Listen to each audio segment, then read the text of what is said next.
All right, hey guys. It's not going to be a visually interesting video that I'm recording, so you don't need to actually watch it. I'm just talking while I'm driving into work. Uh, so anyway, welcome to the Phantom Stranger channel. So an interesting topic that you know what? I don't think I've ever seen anyone touch base on it, and I don't know if anybody has ever did it.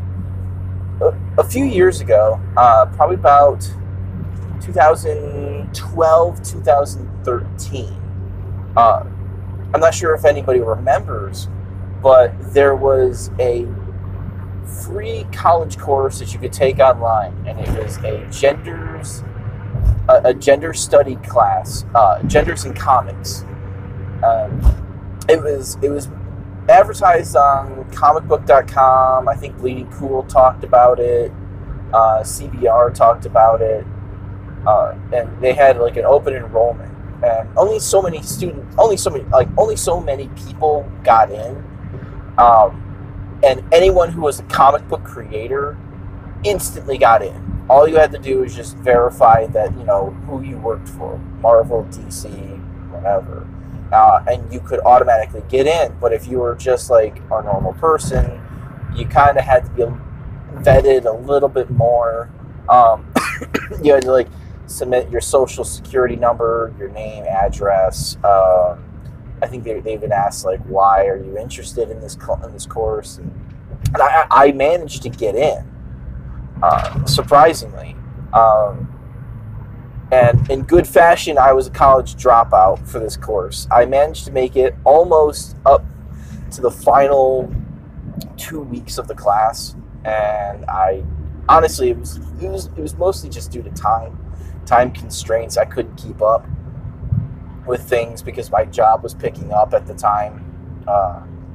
I was, instead of working 8 to 9 hours, I was working 12 to 14 hour days, and it was just a little too much. I couldn't come home and do this class and everything.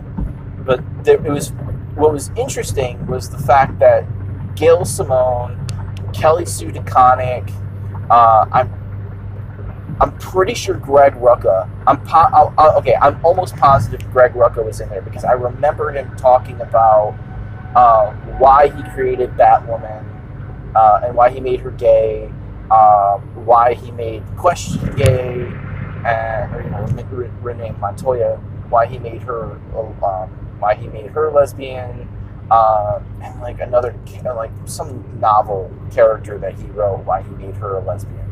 And I remember him talking about that. Now Kelly Sue DeConnick, and it was really funny because at the time, some of these writers, they were like, well, I never really thought too much about it. I just wrote them this way. But these were people who were also taking this class.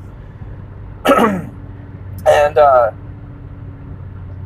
not saying that this course was, is the cause as to why we have what we have, but I noticed that it didn't take too much longer after this class. We really did start to see. I mean, we were kind of already in the game. Things were already changing due to just the nature of certain people.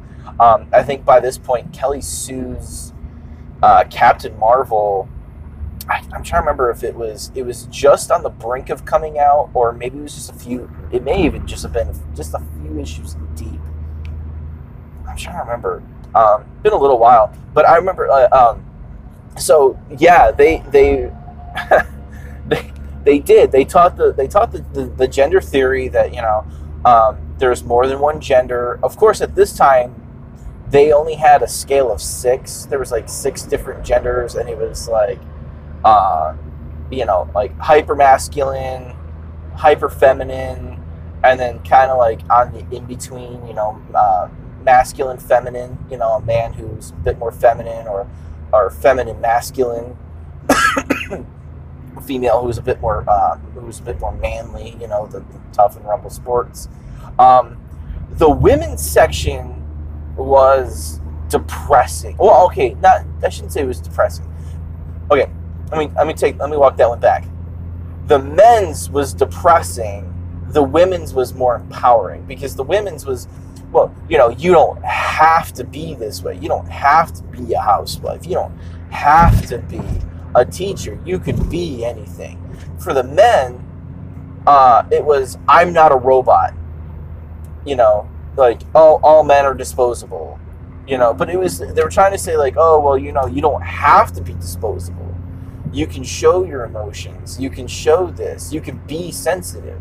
There was no encouragement to, you know, for masculine men to be masculine. It was, you know, it's okay to have feminine features. It's okay to have these feminine, you know, aspects. It's okay. You don't have to be a robot, which I found really interesting, that it's like, you know, they found that honor and duty bound and responsibility to be robotic, you know, things like, you know, well, you know, like one of the things that they said was, you know, sacrificing your seat on the life raft when the Titanic is going down. Well, who says that you should give up that seat? Who says that you should give that up to a woman?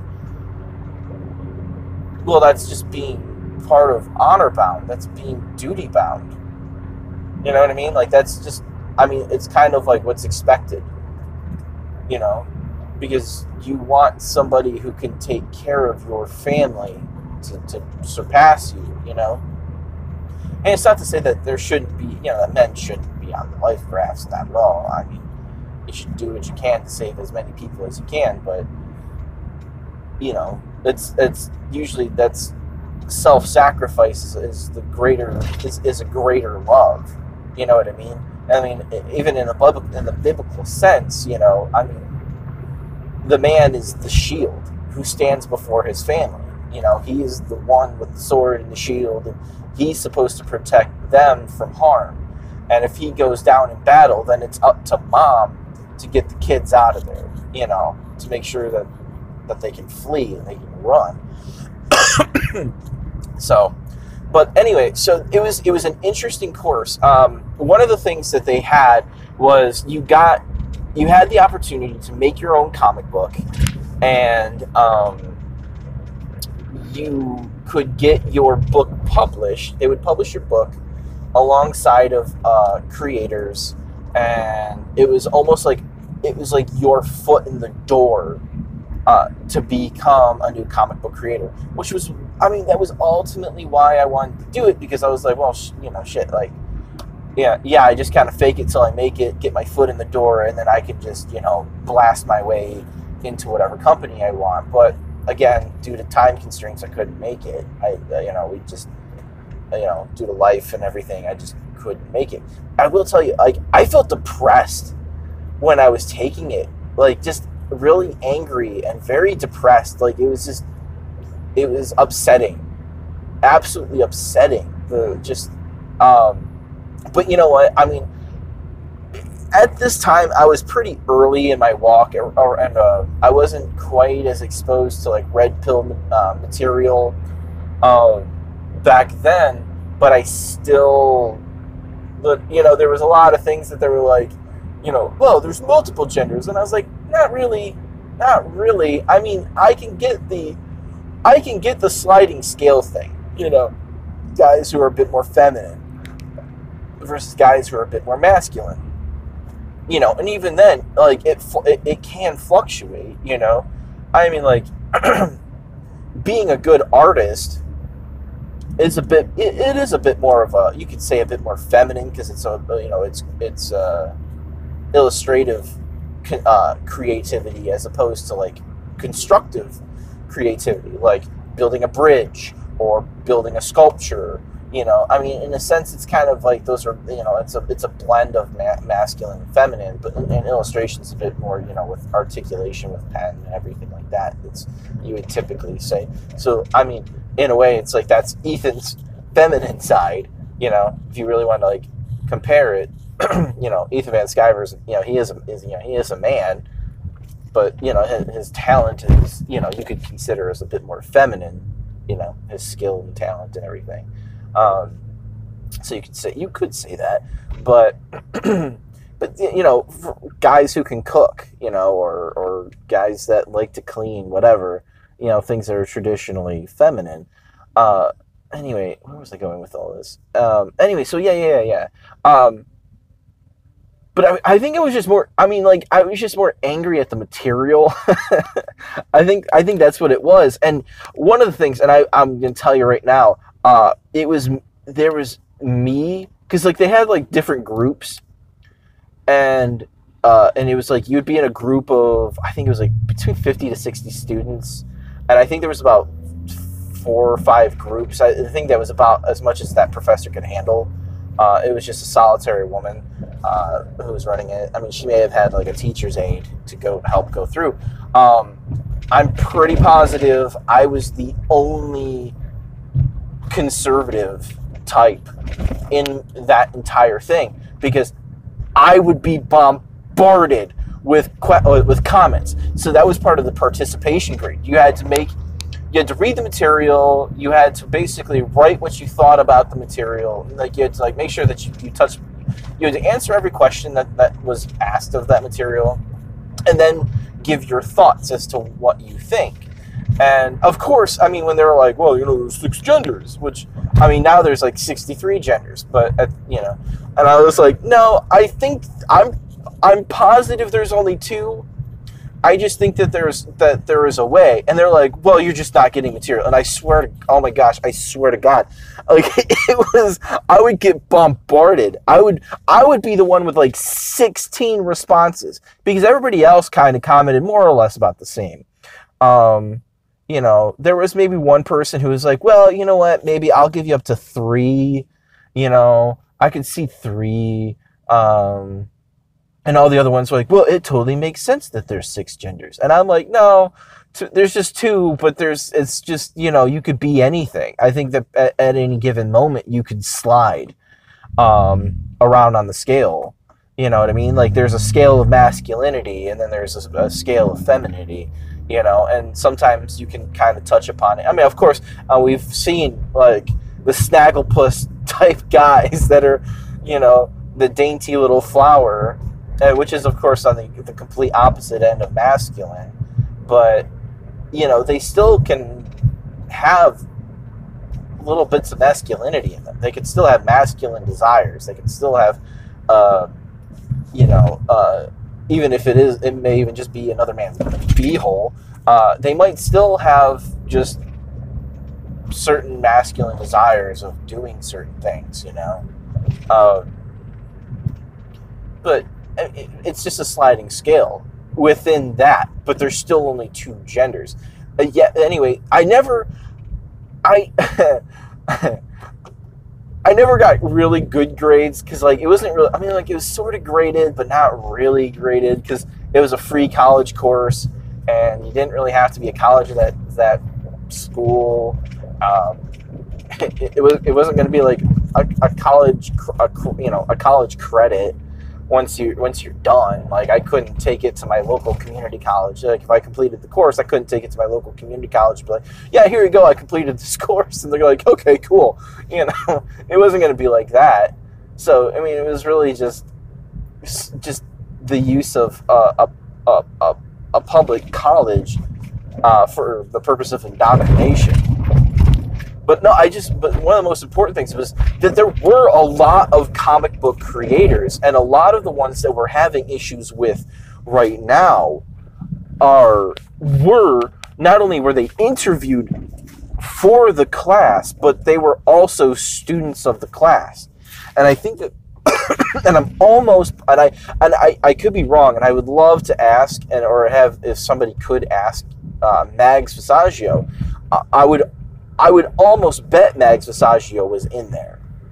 I would almost bet you. I'd bet you $1 that Mags Visaggio probably took that class. I think that there was, I'm almost positive that there has to be a lot more. Brian Michael Bendis was probably one of them who took it, because I know for a fact that there was a lot of really big names who were in the class. It's just for whatever reason, like my mind's not quite hitting it, remembering very, very well. But I do know for a fact Kelly Sue DeConnick was in there, because I remember in the video she was talking about how she looked forward to to answering the questions and taking the class. I'm positive that Matt Fraction was in there because of them being together. Those two, I know that those two took it. I know Gail Simone took it. I'm positive Greg Rucka. I'm positive Greg Rucka took it. There was probably a handful more. Anyway, but it was just a really unique experience that I had, in dealing with this, and this was many, many years ago. And I, like I said, I don't think anyone else on the YouTube community has ever talked about taking this class. I don't remember. I think Captain Cummings brought it up, I think in like a long, long time ago. Because, I mean, he was doing videos since like 2010. So yeah, that would have been a little bit of an overlap. So, but all his videos are private, so I can't go back and look at what he said. I don't know about, I don't know about Doug. I don't know if he said anything. We Love Comics, I don't think they said anything. Like, yeah, anyway, so I think that it was right around that, because it really was. It was right around that time, or shortly around that time was when things had a very strong dynamic change. And I think this course, I think it was from that college course, that specific gender and studies college course that they offer for free, that, especially for all the comic book creators who are currently in the industry. I think a lot of them took it, and I think that's why we have such a weird influence in books right now, or at least a major contributing factor to it, to say the very least. Especially with like I said. I mean, I'll repeat it again for multiple times. I mean, Kelly Sue DeConnick, Matt Fraction, Gail Simone, and Greg Rucka, I'm positive took this class, way back when. And it, like I said, it could have been, I mean, shoot, for all I know, Mark Waid may have even taken it, because his books took such a dynamic turn after. Sorry for coughing. I'm talking a little bit much, it's drying out my throat. I would have to, maybe, I mean, if he'll respond, I'll maybe I can ask him, or if maybe other people could ask him if he remembers taking that course. But I wouldn't be surprised if he did too. But yeah, because I mean, thinking about it, it's like, yeah, I mean, ever since that course, his writing has kind of gone far more SJW. Which, I mean, of course, I mean, a lot of comic book writers are SJW. I mean, they've always been. I know that's a lot of people are like, well, they haven't always been. Well, no. Like Tony Isabella was pretty SJW. What's his name that created Howard the Duck? He was he was fairly contrarian, but he was kind of SJW. Not as much. I mean, not as much. I mean, he was, but he definitely did. He had his tinges. Tony Isabella, that's the guy. Now that I remember, just one of the last videos I recorded, I could not think of that dude's name. It was Tony Isabella. He kind of was. I mean, Mark Waid's been sort of. I mean, Mark Waid kind of made. Which I think is one of the reasons why Dan Didio is not a big fan of Wally West, because Mark Waid changed Wally West. And I'm positive Dan Didio doesn't like Mark Waid, which is one of the reasons why they wanted to kill Wally West. Because no one at DC likes Mark Waid. And I don't blame them. Hey, Mark Waid seems like a pretty intolerable person. He's very insufferable. Alright, but I'm going on 20 minutes of a rant here. So I'm going to let you guys all peace out. Have a great day. I'm looking forward to making more videos. I just wanted to get this quick thought out here real quick for everybody and just share that little experience. I'll dig up more. If I could find old emails and stuff like that, I don't know if I'll be able to log into those boards anymore. But I'll look into it and see if I can. I'll see if I can dig up. I'll see if I can dig up the videos that they had for the college course. I don't know if they've put them out on YouTube or not, but I'll look into it. I'll look into it, and I'll share what I can. But until then, later, guys.